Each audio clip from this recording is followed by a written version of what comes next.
આપણે મરસાની પટ્ટી બનાવવાની છે. તો એક મરસાના 4 ભાગ કરવાના છે આપણે. અને પછી એમાં નાખવાનું છે આપણે મીઠું, અને એમાં 2 લીંબુ નીચવી દેવું. 2 લીંબુ નીચવા પછી આપણે એને હલાવી નાખશું.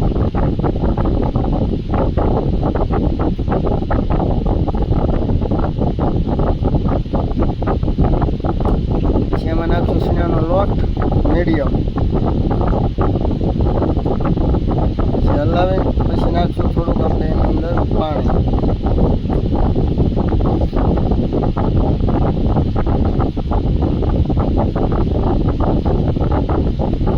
તેલ ગરમ કરવા મૂકી દીધું છે.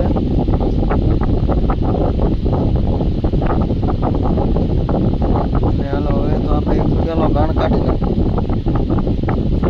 મરસાની પટ્ટી આપણે 2 વાર તળવાની રહેશે. એક વાર તળાઈ ગઈ છે.